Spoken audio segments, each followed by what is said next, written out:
월급 3만 원짜리 직원으로 매월 110만 원의 수익화를 한다는 게 가능할까요? 사람은 불가능합니다. 근데 AI로는 가능하죠. 이게 무슨 말이냐면 최저시급이 떨어진다는 말입니다. 월급이 줄어든다는 말이에요. 근데 이런 말을 되게 무서워하시는데 사실 이건 무서운 게 아닙니다. 이건 노동자 관점에서 내가 일을 해야 된다고 생각하니까 무서운 건데요. 근데 한번 생각해보세요. 솔직히 우리가 부자가 되면 좋은 게 뭔가요? 해야 하는데 하기는 싫은 거. 그걸 시킬 돈이 있어서 좋은 거거든요. 뭐 예를 들면은 청소하기 싫으면 청소 대신해주는 분을 부르고, 또 유튜브를 혼자 하기는 어려워. 근데 해야 될 것 같아? 유튜브를 할 사람을 고용할 돈이 있다는 게 사실 제가 봤을 때 돈의 가장 큰 좋은 점인 것 같아요. 그리고 지금까지는 이걸 대신해줄 사람을 고용하는 데는 돈이 굉장히 많이 필요했죠. 근데 만약에 이걸 시키는 돈이 정말 매월 3만 원이라면 어떨까요? 심지어 그 일을 굉장히 잘해. 근데 3만 원이에요? 그럼 당연히 고용을 할 거예요. 이게 마치 뭐랑 똑같냐면, 혹시 여러분 청소연구소라고 아시나요? 이게 뭐냐면 2주에 한 번 한 3-4시간 정도 와서 청소를 해주는 분을 매칭해주는 플랫폼이에요. 저는 개인적으로 집 청소를 좀 많이 싫어하는데 근데 깨끗하게 지내고 싶거든요. 그래서 이걸 독립하고 나서부터 거의 뭐 한 3년 가까이 쓰고 있어요. 여기서 제가 2주에 한 번씩 4시간 청소해주시는 분을 불러가지고 매번 그분이 청소를 해주세요. 이게 한 회당 55,000원? 2주에 한 번씩이니까 월에 2번이죠? 약 한 달에 월 11만 원 정도를 제가 쓰는데 진짜 삶이 정말 달라졌어요. 이게 분리수거도 매주 날짜 맞춰서 밖에다 내놔야 되는데 그런 것도 정말 2주에 한 번씩 와서 해주시고요. 그래서 저뿐만 아니라 저희 팀원분들 중에서 이제 원룸 사시는 분들도 있는데 이거를 이용하고 진짜 삶이 달라졌다고 해요. 왜냐면 이제 원룸이면 사실 제가 말한 뭐 11만 원보다도 훨씬 저렴하기도 하고 11만 원 정도라는 게 막 엄청 부담되는 금액은 아니니까 이걸로 진짜 청소 완전 탈피했다는 분이 굉장히 많거든요. 바로 이거예요. 이걸 이번에 제가 제 GPT를 통해서 한번 보여드릴게요. 지금 사실 제 GPT는요 3만 원에 제가 매월 50만 원씩 받고 관리하는 네이버 플레이스 리뷰도 자동으로 달아주고요. 또 제 유튜브 컨텐츠도 제가 말해놓은 대로 찾아주고 있고요. 참고로 지금 이 영상도 GPT한테 도움을 받아서 작성을 한 거예요. 매월 500만 원 넘게 받는 업체가 있는데 이 업체의 고객 관리 같은 것도 제가 정해놓은 순서대로 이 친구가 도와주고 있습니다. 근데 제가 만약에 여러분한테 3만 원을 드릴 테니까 해달라고 하면은 어떻게 될까요? 바로 이거 노동청에서 제가 연락을 받겠죠. 근데 이게 AI는 된다는 거예요. 그래서 제가 월급이 줄어들 거다라고 말씀을 드린 겁니다. 이제 그럼 여기서부터가 핵심인데요. 원래 우리는 하기 싫은 일, 심지어는 내가 할 줄 모르는 일을 하려면 지금까지는 굉장히 많은 돈을 지불해야만 할 수 있었어요. 왜냐면 사람을 시켜야 했으니까요. 그래서 이건 부자들만 누릴 수 있는 거였습니다. 근데 지금은 AI로 그걸 월 3만 원에 할 수 있게 된 거예요. 이렇게 말하니까 뭔가 GPT한테 제가 돈 받고 홍보해주는 것 같은데 그 정도 급도 안 될 뿐더러 솔직히 GPT가 제게 벌어준 돈은 한 번의 광고비보다 많기 때문에 말씀을 드리는 거예요. 근데 제가 이렇게 말씀을 드리면 AI 그 정도 안 되던데요? 하시는 분들도 있는데 이건 제가 지난 편에서 말씀을 드렸죠. 못하는 게 아니고 사실 잘못 시킨 겁니다. 그래서 그 시키는 방법에 대해서는 제가 다음 영상에서 정확하게 GPT를 통해서 보여드린다고 했어요. 물론 아직 AI가 완벽하게 내 일을 다 대체할 수는 없어요. 그래서 잘 시켜야 됩니다. 알아먹게 시켜야 돼요. 그래서 그 세팅을 잘 해두면 돈이 되는 거죠. 그리고 저는 그게 현실적으로 지금 2026년 기준으로는 월 110만 원이라고 생각을 하는 거예요. 그러니까 직접 일하는 사람이 될 필요가 없습니다. 아니 정확하게는 저는 개인적으로 이제는 다 정말 1인 창업 시대가 됐다고 생각을 해요. 이제 일을 시킬 줄 알아야 되고 그 일을 시키는 구조를 세팅할 줄 아는 게 중요하다고 생각합니다. 근데 문제는 사실 이게 머리로는 이해가 되는데 아니 현실 세계에서 이게 진짜 돈이 된다고? 뭐 어떻게 하라는 거야? 싶으실 수도 있어요. 그래서 지금부터는 제가 이제 AI 이전에 사람 버전으로 이걸 먼저 세팅해서 수익을 냈던 구조가 있는데요. 그걸 먼저 보여드리고 나서 그 다음에 AI 버전으로 적용을 해보도록 하겠습니다. 제가 2년 전에 이 주는 사람 유튜브에서 간판 회사를 창업하는 과정을 30일 챌린지로 유튜브를 찍었어요. 참고로 지금은 제가 직접 하는 건 아니지만 그때 같이 했던 분이 2년이 지난 지금까지도 계속 유지를 하고 있습니다. 이게 2년간 시공했던 간판들이에요. 이제 뭐 2년을 하다 보니까 꽤 포폴이 많이 쌓였죠. 여러분들도 지금 AI 직원을 고용해서 뭔가 돈을 벌어야겠다 딱 여기까지 정도는 이해를 하겠으나 사실 여기서 뭘 해야 할지는 잘 모르실 거예요. 저도 2년 전에 뭘 알고 사실 간판을 시작한 건 아니었거든요. 이게 간판 경험도 없었고 디자인도 못했고 심지어 뭐 공장 이런 것도 아예 몰랐어요. 근데 그때 제가 왜 굳이 간판이라는 걸 정했냐? 그 이유는 딱 하나였는데 만들어주는 공장이 따로 있다. 이거였어요. 이것도 제가 진짜 우연히 알게 된 건데 여동생 미용실 오픈할 때 제가 인테리어를 거의 반 셀프로 했거든요. 근데 그때 간판 하시는 분이 근데 저희가 간판이 공장에서 오는 거라 막 이런 말을 하셨었어요. 그 말을 들을 때 그냥 문득 제가 든 생각으로는 이거 만들어주는 공장 따로 있구나 하고 느꼈었거든요. 그리고 2년 전에 문득 이 말이 생각이 나면서 시작한 업종이 간판이에요. 무엇보다 사실 간판에 대해 전혀 몰랐지만 이 업종을 시작할 수 있겠다고 생각을 한 거는 만들어주는 공장이 있었기 때문인 건데 이 만들어주는 공장이 있었다는 말은 사실 잘 생각해보면 그 공장 입장에서는 사실 그 간판을 주문하는 제가 그 공장의 고객일 거잖아요. 내가 간판 주문을 받아올 수 있는 사람이라는 것만 알려주면 당연히 그 공장은 내가 주문하는 방법이나 뭐 이런 거를 당연히 도와줄 수밖에 없다고 생각을 했어요. 이게 잘 들어보시면 아까 제가 말한 AI 구조랑도 좀 비슷한데요. 그러니까 애초에 내가 문의만 받아오면 해줄 공장이 있다는 거고 지금은 그 공장 대신에 해줄 AI가 있다는 거예요. 그래서 그때 제가 처음 했던 거는 간판 만드는 방법을 배운 게 아니고요. 일단 문의를 받아서 고객을 데리고 있자는 거였어요. 뭐 순서로 보자면 일단 첫 번째로 블록을 쓴다, 두 번째로 문의를 받는다, 세 번째 문의 오면 상담을 한다, 네 번째 실제 작업은 할 줄 아는 사람한테 맡긴다. 그러니까 이게 이제 공장이었던 거죠. 그리고 이때 이 사람을 이용해서 저는 사이클을 좀 더 배울 생각이었고 마지막으로 다섯 번째, 그 다음에 이 결과물로 포포를 쌓아서 다시 계속 홍보한다. 이렇게 돌리는 게 제 계획이었고 그렇게 2년째 하고 있는 거예요. 이게 근데 그냥 들으시면은 뭐 이게 말이야 쉽지 이게 뭐 실제 하면 그렇게 쉽게 되겠어? 라고 하실까봐 제가 이제 2년 전에 찍어둔 영상을 기준으로 한번 얘기를 해볼게요. 이미 박제가 된 거니까 아마 제가 뭐 거짓말을 치거나 그러진 못하겠죠. 일단은 1번부터 보면요.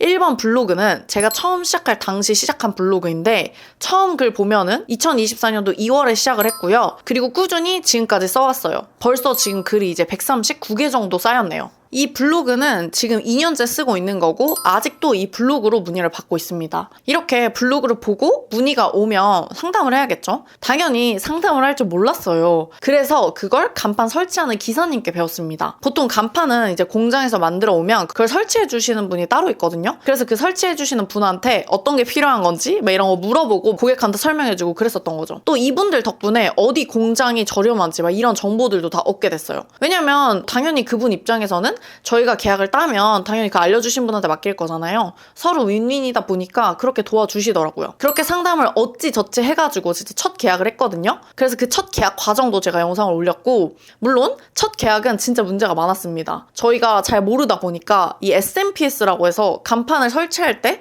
꼭 있어야 되는 게 있는데 그걸 주문해놔야 되는지 몰랐어요. 그래가지고 그때 이제 설치하는 현장에 갔었는데 그게 없어가지고 저희가 막 차 타고 그 근처 공장 가가지고 다시 사오고 막 그랬었거든요. 그나마도 진짜 근처에 살 수 있는 곳이 있어서 다행이었지 아니었으면 진짜 돈 거의 2배로 나갈 뻔했거든요. 좀 우여곡절이 있긴 했지만 그렇게 설치를 하고 그 과정을 포함해서 아까 보여드렸듯이 이 정도로 포폴이 이제 쌓이게 된 거고요. 이걸 계속해서 뭐 블로그, 유튜브, 네이버 상세 페이지에 업데이트를 하면서 이제 판매를 하고 있는 겁니다. 근데 지금 사실 생각을 해보면 진짜 처음에는 정말 떨리긴 했거든요. 근데 이게 한 번 딱 사이클이 돌기 시작하니까 이게 어떻게 돌아가는지 보이기 시작하고 그러니까 정말 더 자신감이 생기고 재밌어지면서 계속하게 되더라고요. 이때 제가 하는 과정을 아무래도 유튜브에 다 올렸다 보니까 저처럼 이제 간판 창업을 하고 싶다고 한 분들이 계셨었고 실제로 제가 이분들을 한 10분 정도 모집을 해서 이 간판 창업하는 과정 문의받아서 수익화까지를 가르쳤었어요. 근데 이게 문제인 게 뭐냐면은 간판 견적 내는 방법이나 뭐 공장 연결하는 거 이런 거는 사실 금방 배울 수가 있어요. 근데 진짜 중요한 건 솔직히 그런 게 아니고요.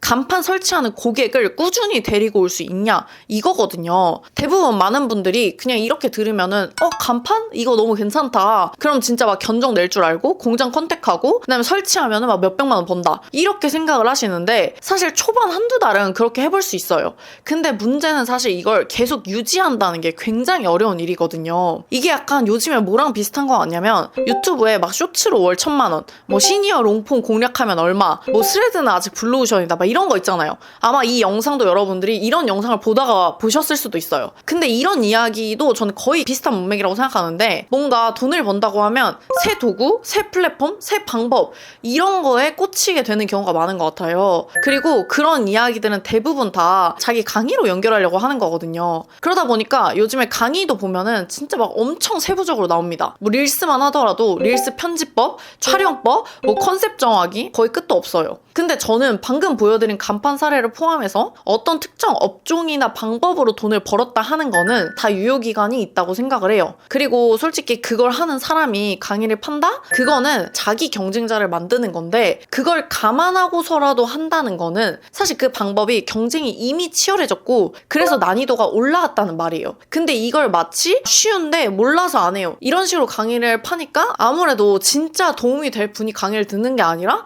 그냥 쉽다고 해서 해보려고 했다가 실패하고 강의 비용만 날리고 강의를 파는 분만 돈을 버는 그런 시장이 되다 보니까 저는 강의파리가 욕을 많이 먹는 거라고 생각을 하는데, 예를 들면은 제가 간판 시작할 때 있잖아요. 그때 저는 블로그랑 플레이스 딱 이 두 개로만 간판 문의를 받았고 고객을 모았어요. 그리고 꽤 오랫동안 이 두 가지로만 고객을 모았습니다. 근데 제가 이걸 영상으로 올렸잖아요. 그러니까 당연히 똑같이 따라 하시는 분들이 생기더라고요. 당연히 경쟁이 치열해졌고 쉽지 않아졌어요. 그래서 지금은 이제 간판 같은 경우도 블로그랑 플레이스도 하지만 그 외에 상황에 맞춰서 방법을 계속 업데이트를 하고 있고 계속 바꿔나가고 있어요. 이게 제가 이제 가능했던 이유가 방법을 사실 따라한 게 아니라 애초에 구조를 어떻게 짰는지를 알고 있었기 때문이거든요. 그래서 2년 동안 유지가 될 수 있었던 거고요. 결국에는 돈을 벌려면 뭔가를 해야 되잖아요. 어떤 방법으로 어떤 업종을 해야 되는 거잖아요. 그래서 그럼 지금 뭘 하라는 거냐? 이런 생각이 드실 것 같아요. 저는 개인적으로 이제 완전 초보자라면 일단 파는 기술부터 배우는 게 첫 단계라고 생각을 해요. 뭐 간판을 예로 들어봐도 간판 공장은 어차피 계속 일을 해야 돼요.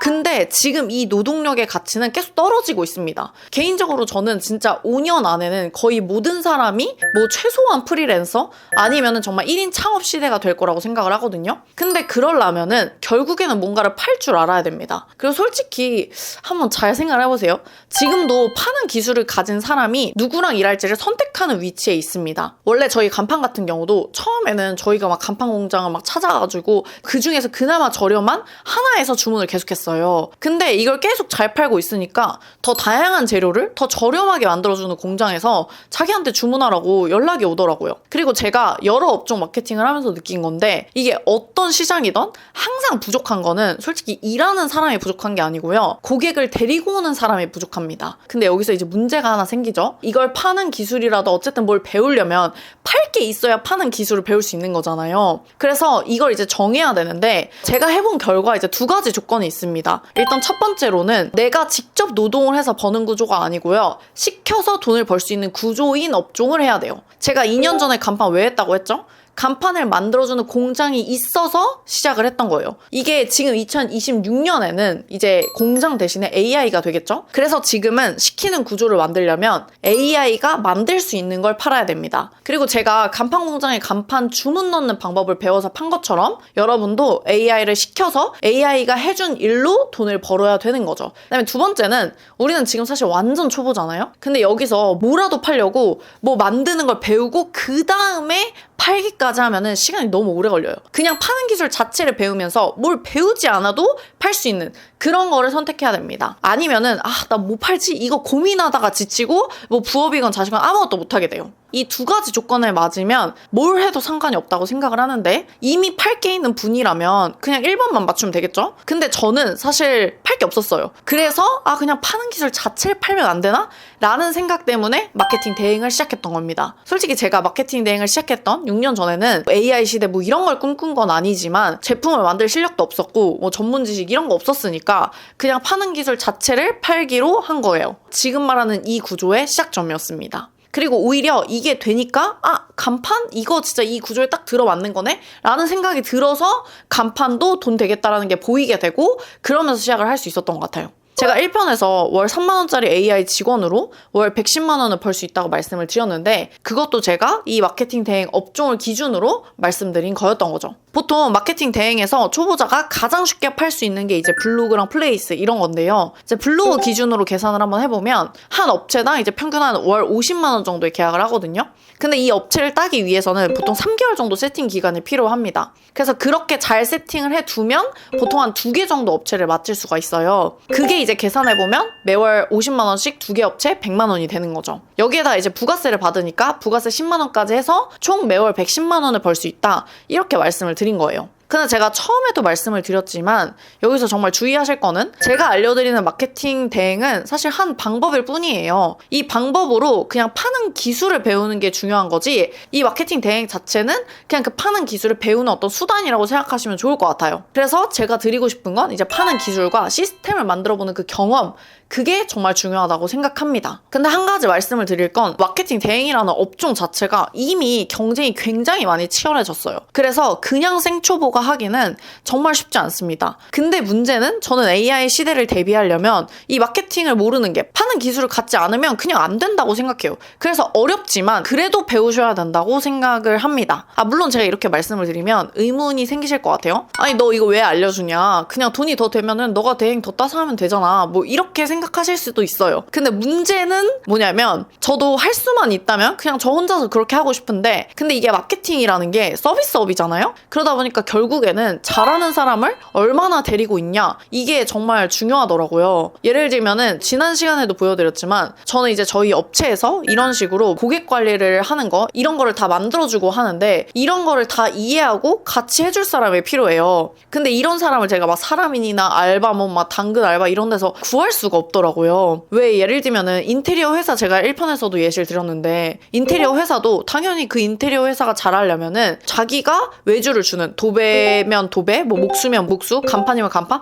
이렇게 외주 주는 분들이 있으면 그 외주 주는 팀 자체가 잘해야지만 자기 인테리어 회사가 잘 되는 거잖아요. 그런 것처럼 저도 이제 잘하는 분과 협업을 하고 싶은 거죠. 근데 그 방법이 저는 강의밖에 없다고 생각을 해요. 그리고 무엇보다 제가 진짜 가르치는 걸 좋아하거든요. 오죽하면은 뭐 제가 유튜브에서 매주 AI 가르치는 영상 올리겠어요. 여기까지 해서 AI 시대에 이제 노동력 가치가 떨어지고 있는데 이걸 방어하기 위해서는 파는 기술과 그다음 시키는 구조를 만드는 걸 배워야 된다. 이렇게 말씀을 드렸고요. 그리고 그걸 연습하기 위한 방법으로는 저는 이제 마케팅 대행을 하고 있다고 했고 조건에 맞으면 다른 어떤 것도 전 상관없다고 생각합니다. 또 이걸 제가 가르치는 이유는 결국 제가 돈을 더 벌려면 이걸 잘하는 사람들이 옆에 있어야 되기 때문에 하는 거고 또 뭐 돈도 되고요. 자 그럼 다시 돌아와서 제가 아까 말한 이제 5단계 기억하시죠? 이거를 이번에는 마케팅 대행을 기준으로 루틴을 한번 봐보겠습니다. 첫 번째 블로그를 쓴다. 두 번째 문의를 받는다. 세 번째 문의 오면 상담한다. 네 번째 실제 작업은 할 줄 아는 사람한테 맡긴다. 다섯 번째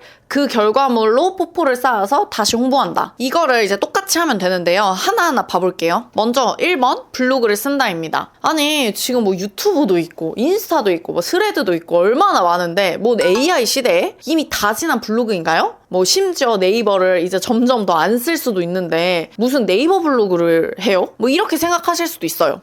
저도 이게 꼭 블로그여야 된다고 생각하진 않습니다. 근데 그럼에도 불구하고 저는 이제 마케팅 대행이던 이 파는 기술을 배울 때는 블로그로 가장 먼저 배우셨으면 좋겠는데요. 왜냐면 무언가를 파는 가장 기초적인 방법이기 때문이에요. 또 사실은 이게 AI가 굴러가는 원리이기도 합니다. 이게 뭔 말이냐면 우리가 누군가한테 뭘 팔려고 하면은 그 사람이 당연히 내 거를 사고 싶어야 되는 거잖아요. 너무 당연한 얘기죠? 근데 이때 내 거를 파는 방법은 2가지가 있습니다. 첫 번째가 마침 있네 하는 방법이에요. 이게 뭐냐면은 사고 싶은 게 있었어요? 근데 마침 여기에 파는 사람이 있는 거예요? 그러면은 사게 됩니다. 예를 들면은 제가 어제 국밥이 너무 먹고 싶었거든요? 근데 마침 지나가다 보니까 맛있어 보이는 국밥집이 있었어요. 그래서 그냥 그 국밥집에서 먹었거든요? 그러면 그 국밥집 사장님은 마침 그 자리에 있었기 때문에 저한테 국밥을 팔 수 있었던 겁니다. 이게 바로 첫 번째 마침 있네 방법이에요. 그 다음에 이제 두 번째는 굳이 인내 방법이 있어요. 굳이는 뭐냐면 원래는 내가 사고 싶은 마음이 없었어요. 근데 굳이 알게 돼서 사게 되는 방법입니다. 그러려면 어떻게 해야 되냐? 그 사람의 니즈를 알고 제시를 해줘야 됩니다. 예를 들어 볼게요. 인스타를 보다 보니까 뭐 나는 배고픈 마음이 없었는데 보다 보니까 이 닭도리탕이 너무 맛있어 보이는 거야. 그래가지고 제가 굳이 그걸 먹으려고 닭도리탕 먹고 싶은 마음도 없었는데 지난주 주말에 일부러 멀지만 가서 먹었습니다. 이게 두 번째 굳이 인내 방법이에요. 이 두 개를 들어봤을 때는 뭐가 더 어려워 보이시나요? 당연히 굳이 인내, 이 방법이 더 어렵습니다. 마침 인내가 훨씬 더 쉬워요. 이 마침 인내를 배우는 방법 중 가장 쉬운 방법이 블로그예요. 왜냐면 블로그는 검색 기반이거든요. 뭔가를 검색한 사람들한테 보이는 게 블로그입니다. 그리고 뭔가를 검색했다는 건 사실 뭔가가 필요했기 때문에 검색을 한 거잖아요. 그래서 그 필요한 거를 내가 줄 수 있다는 걸 알려주는 게 블로그예요. 이게 가장 기초 중에 기초고요. 사실 AI도 2026년 기준 현재는 이렇게 돌아가고 있습니다. 한번 생각을 해보세요. 지금 GPT 첫 화면에 가면 뭐라고 써져 있냐면요. 무엇이든 물어보세요. 이렇게 되어 있어요. 이게 뭔 말이냐면 뭘 물어보지 않으면 대답은 하지 않겠다는 소리예요. 이게 사실은 검색 기반이라는 이야기죠. 앞으로 네이버가 AI 시대가 어떻게 될지는 몰라요. 하지만 우리가 네이버 블로그를 처음에 일단 배워야 하는 이유는 GPT건 제미나이건 AI가 일단 당분간은 검색 기반으로 먼저 운영될 거라는 이야기입니다. 그럼 핵심은 뭐죠?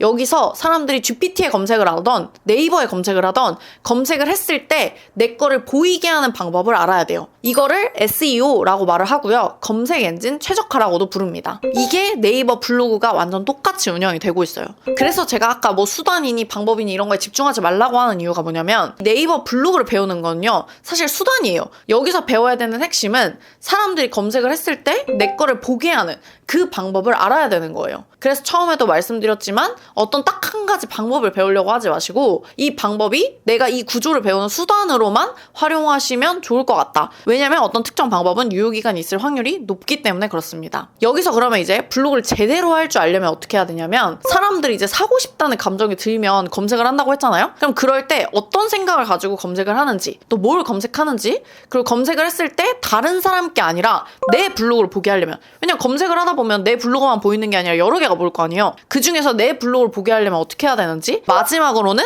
내 글을 봤을 때 결국 내 의도대로 사게끔 만들려면 어떻게 해야 되는지 이런 거를 배울 수가 있습니다. 그래서 저는 처음에는 무조건 블로그부터 배우라고 말씀을 드리고요. 제 마케팅 대행 부업 기초 강의에서도 블로그 기준으로 이걸 알려드리려고 하는 거예요. 그리고 강의에서 사실 제가 초점으로 두는 거는요. 블로그 하는 방법 자체가 아니고 마침 인내 이 방식 자체를 배우는 거고요. 이게 한 업체나 이제 블로그로 따지면 월 8건 정도 써준다고 했을 때 평균 건당 5만 원 정도 받을 수가 있는데 그러면은 40만 원 정도죠. 여기에 보통 플레이스 관리 이런 것들도 같이 해주면은 이제 업체당 최소 월 50만 원 정도를 받을 수 있습니다. 여기에 이제 부가세까지 하면 업체당 55만 원을 목표로 하는 거죠. 이걸 2개 정도 업체를 맡는 게 생초보자 기준으로 3개월간 할 수 있는 정말 최대의 목표예요. 자, 그러면 이렇게 되려면 이제 어떻게 해야 하냐? 가장 맨 처음 부분은 뭐냐면 세팅입니다. 이게 바로 지금 하는 1단계에서 5단계 중에서의 1단계예요. 그러면 여기서 이제 3개월 동안 써야 되는 블로그가 뭐냐? 내 블로그에다가 내가 블로그를 대신 써주겠다는 내용을 쓰는 거예요. 여기서 보통 이제 블로그를 좀 제대로 배운 분들은 한 20개 정도만 써도 문의가 오고요. 평균적으로는 한 40개에서 50개 내외 정도는 써야 된다고 말씀을 드리는데 솔직히 진짜 좀 잘 못 쓰시는 분들은 못 쓴다의 기준은 이제 GPT 글보다도 좀 별로다 하는 건데 그러면 100개가 넘게 써도 문의가 안 오는 경우도 있습니다. 그래서 이 글 잘 쓰는 게 굉장히 중요한데 이 글의 기준은 제가 이제 마케팅 대행 부업 입문서에 정리를 해놨고요. 입문서는 아래 고정 댓글에 있는 링크로 신청을 하시면 보실 수 있으니까 참고해 주시면 좋을 것 같아요. 자, 그럼 이제 다음 넘어갈게요. 2단계, 이제 문의를 받는다입니다. 이렇게 블로그를 쓰면 사실 이제 블로그를 대신 써달라는 문의가 올 거예요. 근데 이렇게 말씀드리면 여기서 진짜 문의가 오나요? 하시는 분들이 있는데 저는 이제 마케팅 대행하기 전 그리고 마케팅 대행 시작하기 초창기에는 원래 수학학원을 운영하면서 마케팅 대행을 시작을 했어요. 수학학원을 제가 한 10년 정도 했거든요. 그때 제가 마지막으로 쓴 글인데요. 보시면은 아시겠지만 이제 2020년도에 제가 마지막으로 수학학원 홍보하는 글을 썼는데요. 벌써 이제 5년 넘었죠? 근데 진짜 웃긴 게 뭐냐면 5년 전에 썼던 이 수학학원 홍보 글로도 아직까지 보고 연락이 온다는 거예요. 여기 보시면 뭐 전화도 오고요. 또 여기 쪽지를 보낼 수 있는데 보시면 제가 그만둔 지 2년 벌써 넘었는데 아직까지도 연락이 옵니다. 이게 얼마 전에 이제 다른 수강생분도 그랬는데 2025년 2월 이후에는 이분이 이제 블로그에 글을 안 썼어요. 근데 문의가 왔습니다. 보시면 톡톡으로 문의가 왔는데 이분이 이제 2024년 11월 달에도 쓴 글이 있었는데 그 글을 보고 연락이 왔고요. 계약을 했습니다. 당연히 돈도 받았죠. 그러니까 이게 이제 가능한 이유가 뭐냐? 아까도 말씀드렸지만 이 블로그라는 거는 마침 있네 하면서 알려주는 방법이에요. 그러니까 국밥이 먹고 싶은 사람이 마침 국밥집을 발견하면 당연히 먹을 거잖아요. 그러니까 우리가 하는 일은 뭐예요? 마침 거기 있는 방법을 배우는 거다라고 생각하시면 되고, 그렇게 마침 필요한 사람 앞에 서 있다 보면은 문의를 받게 되고 돈을 벌 수 있는 그런 파는 기술의 가장 기초 중에 기초입니다. 자, 그러면 이제 본격적으로 좀 한번 생각을 해볼게요. 결국 블로그 문의의 핵심은 뭐라고 말씀을 드렸냐면, 내가 팔려는 걸 필요로 하는 사람한테 내 블로그가 보인다는 게 핵심이에요. 내가 팔려는 게 있어요. 근데 이걸 필요로 하는 사람을 찾아서 앞에 내가 가는 거예요. 그리고 우리는 그 수단을 블로그로 배운다고 했고요. 그럼 당연히 지금 뭘 팔려면 그걸 필요로 하는 사람한테 내 글이 보여야 되는 거지, 국밥 좋아하지도 않는 사람 앞에서 국밥을 파는 거는 사실 의미가 없는 거잖아요. 그래서 결국에는 이 타겟을 잘 정해야 됩니다. 누가 이 지금 블로그 대행을 원하는가, 그걸 알아야 이 블로그 대행을 팔 수가 있겠죠? 그런 사람이 누굴까요? 자영업자들입니다. 참고로 여기서 초보자분들이 뷰티 업종 이런 거는 좀 경쟁이 치열해서 하기가 어렵거든요. 그래서 이제 뷰티 업종을 제외한 5인 이하의 서비스업 자영업자예요. 굳이 제가 이 정도로 세부적으로 공략할 대상을 말씀드리는 이유는 아까도 말씀드렸지만, 결국 내 거를 팔려면 내 거를 필요로 하는 사람이 누군지를 알고 그 앞에 서 있어야 돼요. 근데 그런 사람이 너무 많잖아요? 그러면 당연히 모든 사람 앞에 서 있기는 어렵습니다. 그래서 좀 세부 타겟을 정해가지고 그 사람들을 위주로 공략을 해야 되고요. 그리고 그 중에서 생초보자분들이 하기 쉬운 타겟을 알려드린 거예요. 또 그리고 여기서 고려해야 될 게, 우리가 이 자영업자 분들의 블로그를 대신 써주다 보면 이분들의 고객, 뭐 예를 들자면 학원 원장님이라고 해볼게요. 그럼 이 학원 원장님한테 돈을 받고 블로그를 대신해서 써주기 시작하면 그 학원 원장님의 고객인 학부모나 아이들, 이런 사람들을 타겟으로 글을 써줘야 되잖아요. 근데 그 난이도가 이 5인 이하 서비스업 자영업자 분들이 가장 쉽습니다. 그래서 제 강의는 이제 이분들을 타겟을 대상으로 우리가 검색 최적화나 SEO를 어떻게 할 수 있는지 그거를 배우게 되는 거예요. 그리고 방금 보여드린 수강생 분도 그렇게 해서 이제 문의가 온 거고요. 그럼 어떻게 해야 돼요? 우리가 1번에 블로그 쓴다에서도 이 쓸 블로그의 타겟이 누가 되는 거예요? 5인 이하의 뷰티 업종을 제외한 서비스업 자영업자 분들한테 우리가 블로그를 대신 써준다는 그런 글을 쓰게 되는 거죠. 자, 그러면 이제 누구한테 어떻게 글을 써서 문의를 받는지까지는 이해가 되셨을 거예요. 그럼 이제 그 다음이 3단계. 이게 가장 걱정이 되실 텐데, 사실 상담은 꼭 전화로 안 해도 됩니다. 물론 뭐 전화를 요청하는 경우도 있어요. 너무 케바케긴 한데 안 하는 경우도 있고, 나는 도저히 전화가 싫은데 문의 온 곳에서는 전화를 희망해요. 그러면 그냥 이미 잘하는 수강생 선배분들하고 협업하시기도 해요. 근데 여기서 핵심은 뭐냐면, 사실 내가 블로그를 어떻게 써준다는 건지는 반드시 이 상담 때 설명을 해줘야 돼요. 이게 사실 서비스업의 좀 특징인데요. 예를 들면은 제가 얼마 전에 이제 머리를 좀 단발로 잘랐어요. 근데 단발도 스타일이 되게 여러 가지거든요. 그럼 여기서 제가 원하는 스타일 있잖아요. 그럼 그 스타일로 잘라주는 분한테 가야겠죠. 그래야 제가 이제 만족을 하니까요. 그래서 제가 이 사진을 들고 왔는데 이거 잘 됐나요? 이게 블로그도 똑같은데, 대부분 블로그를 맡긴다고 해도 그 사장님이 생각한 블로그랑 내가 써주겠다고 한 블로그가 좀 다른 경우가 있어요. 그래서 이걸 상담할 때 내가 하는 블로그가 정확하게 어떤 형태인지를 설명을 해주는 게 굉장히 중요합니다. 이런 것처럼 막상 문의한 사장님도요, 블로그를 써줬으면 좋겠기는 한데 이걸 어떻게 써야 자기한테 도움이 되는지를 모르는 경우가 많아요. 그래서 그거를 설명을 잘 해줘야 됩니다. 그 설명을 어떻게 하나요? 방금 제가 여러분들한테 설명을 했잖아요. 검색 기반이고, 그래서 지금 사장님은 어떤 업종이니까 누구를 타겟으로 해서 글을 써야 되고, 뭐 이런 내용들 있잖아요. 제가 방금 얘기한 것처럼 그런 것들을 얘기를 해줘야 되는 거죠. 바로 이런 게 상담 과정입니다. 당연히 그러려면 지금 내가 어떤 블로그를 쓸지 나 스스로 먼저 명확하게 알아야겠죠. 그래서 그 블로그를 실제로 내가 블로그 대행을 한다는 걸 홍보를 하면서 1번에서 연습을 해봐야 되는 거예요. 자, 그럼 이렇게까지 이제 상담을 했으면 이제 진짜로 그 사장님 블로그를 써줘야 되잖아요. 그래서 4번째, 할 줄 아는 사람한테 맡긴다. 이 부분을 볼게요. 간판을 공장에 제가 맡긴 것처럼 블로그는 우리가 AI한테 맡길 거예요. 근데 여기서 중요한 거는 할 줄 알고 맡겨야 된다는 겁니다. 아까도 말씀을 드렸지만 사실 20개만 써도 계약을 하는 분이 있는 반면에 100개를 써도 연락 한 통이 없는 경우도 있습니다. 그래서 아마 여러분이 블로그를 AI한테 맡긴다고 하면 이런 거 굳이 뭐 배워야 돼? 뭐 그냥 내가 쓰면 되지? 이렇게 쉽게 생각할 수 있는데 그렇지 않습니다. 제가 1편에서도 잠깐 말했지만 일단 저는 수강생 분들한테 처음에는 가능한 한 AI를 쓰지 말라고 말씀을 드려요. 보통 AI로 글쓰기를 하라고 하면 어떻게 하시냐면 통째로 글을 준 다음에 블로그 써줘 이렇게 하는 분들이 있는데 이러면은 100개를 써도 문의가 절대 안 옵니다. 그러면 어떻게 해야 되냐? 이거 정말 다 쪼개서 시켜야 돼요. 예를 들어 블로그에는 크게 이제 제목이 있고 본문이 있습니다. 그리고 사실 이 제목 안에도 키워드, 후킹 문구 이렇게 두 개로 나눌 수 있고요. 본문에서도 뭐 글과 사진 이런 식으로 나눌 수 있고 글 안에서도 서론, 본론, 결론 이렇게 나눌 수 있고요. 심지어 여기서 더 나누자면 서론 안에서도 제목 답변, 자기소개, 뭐 개요 이런 식으로도 나눌 수 있고 이것조차도 제가 임의로 나눈 거고 글쓰기 유형에 따라서 업종에 따라서 또 내가 하고자 하는 말에 따라서 이 내용이 조금씩 바뀝니다. 그래서 이걸 각각 AI 1번, AI 2번, AI 3번 이런 식으로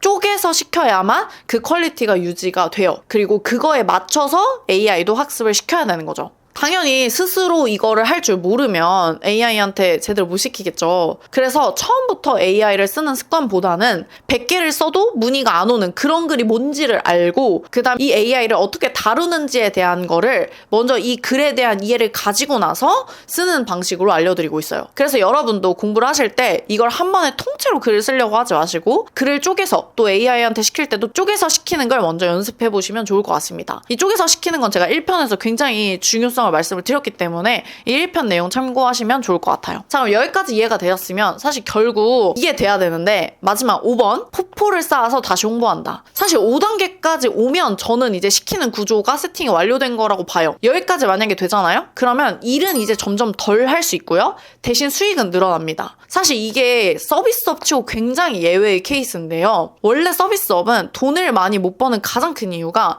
돈을 시간당 받기 때문이거든요. 그래서 시간이 줄어들면 퀄리티가 떨어질 수밖에 없어요. 그러면 당연히 고객은 다시 안 오고 최악이 되겠죠. 그래서 시간을 줄일 수는 있지만 줄일 수 있는 마지노선이라는 게 있는 것 같아요. 또 물리적으로도 안 되는 경우가 있습니다. 예를 들어보면 아까 제가 미용실 얘기했으니까 미용실은 아무리 실력이 좋아져도요 파마 약을 바르고 기다리는 시간을 줄일 순 없어요. 그리고 만약에 내가 이 사람 빨리 하려고 되게 빨리 끝냈어요. 그럼 당연히 파마가 잘 안 먹히겠죠? 그럼 그 고객은 불만족할 거고 그럼 다시 안 올 겁니다. 이거는 뭐 변호사도 똑같아요. 변호사가 아무리 똑똑해져도 재판 날짜를 점프할 순 없어요. 혹은 시간이 없어가지고 제대로 재판을 준비를 못한다? 그럼 당연히 재판에서 지겠죠. 근데 이 마케팅 대행 일은 좀 반대예요. 왜냐면은 우리가 직접 일을 하는 게 아니라 일을 잘 시키는 게 기본이라서 그래요. 물론 마케팅 대행에서도 물리적으로 들어가는 시간이라는 건 있긴 해요. 예를 들어서 AI한테 일을 시키고 나서도 그걸 정리하고 클라이언트한테 전달하는 것 자체는 우리가 해야 되거든요. 그럼 물리적인 시간은 있습니다. 근데 이걸 시간 수익률로 계산을 하자면 정말 다른 일에 비해서 압도적이라고 말씀드릴 수 있어요. 심지어 AI는 사실 자주 쓰고 또 같은 맥락 안에서 계속 반복을 시키잖아요? 그럼 점점 더 똑똑해집니다. 그러니까 같은 시간을 쓰는데도 글 퀄리티가 계속 올라가는 구조인 거죠. 요즘 AI를 많이 써본 사람이 돈을 더 벌 거다 뭐 이런 얘기가 많은데 저는 개인적으로는 이걸 좀 더 정확하게 말하자면 사용 앱은 횟수로 정해지는 건 아니라고 생각하고 얼마나 자기 AI를 학습시켜서 내 일에 맞춰놨냐 이거라고 생각을 해요. 그러니까 AI는 내 일을 같이 하면 할수록 똑똑해지고 그럼 정확도도 높아지게 되고요. 내 결과물은 당연히 올라갑니다. 그래서 저는 돈을 더 벌 수밖에 없는 구조가 나온다고 생각을 하거든요. 그리고 솔직히 이미 이 AI 격차는 벌어지고 있다고 생각을 해요. 저는 이걸 AI 빈부격차라고 부릅니다. 그래서 앞으로는 포폴이 쌓인다는 말 자체가 단순히 내가 해본 고객이 늘고 있다 이런 말 정도가 아니라 내 AI가 이 정도로 성장하고 있다까지 의미가 생길 거라고 생각합니다. 그리고 이렇게 되면 일을 덜 시켜도 퀄리티는 높아지면서 돈도 더 벌 수 있는 그런 구조가 되는 거죠. 그래서 제가 파는 기술을 배워야 되고 그리고 여러분들이 이걸 블로그로 배웠으면 좋겠다라고 말씀드리는 이유는 블로그를 하면서 AI랑 엄청 많은 대화를 하고 엄청 많이 학습을 하게 되는데 그러면 이 방법 방법이 아니더라도 여러분들이 나중에 정말 이 AI를 쓰게 될 때는 건물 사기 위해 우리가 돈을 모으는 것처럼 이 AI 능력도 계속 우리가 모으는 거죠. 한때 막 온라인 건물주라는 말이 굉장히 유행했는데 저는 이런 식으로 하면 AI 건물주라는 말도 생길 거라고 생각을 합니다. 물론 전 이미 있다고 생각을 하지만요. 정리를 하자면 제가 계속 파는 기술 했는데 결국 파는 기술을 갖는다는 건 그냥 글을 잘 쓰는 게 아니고요. 얼마나 많은 전략과 관점을 시스템에 심어놨냐 하는 문제입니다. 그리고 저는 이걸 갖는 데 있어서 마케팅 대행이라는 어떤 방법을 써보면 좋을 것 같다고 생각을 하는 거예요. 왜냐면 돈 받으면서 쌓을 수 있으니까요. 그리고 이걸 배우기 위해서 가장 기초가 되는 게 바로 검색 엔진 최적화를 이해하는 겁니다. 그리고 그걸 배우기 가장 쉬운 게 블로그라고 생각을 하는 거고요. 이걸로 이제 키워드 구조, 수요 분석, 글 설계법 이런 것들을 배우다 보면은 여러분들의 포폴이 쌓이게 되고 AI도 성장하게 됩니다. 이게 이제 아까 제가 설명한 마침 인내하는 방식이고요. 또 이게 마케팅 대행 강의 기초반에서 알려드리는 내용이에요. 그리고 이게 지금의 AI 상태이기 때문에 그렇습니다. AI가 지금 당장은 마침 인내 이 방식이긴 하지만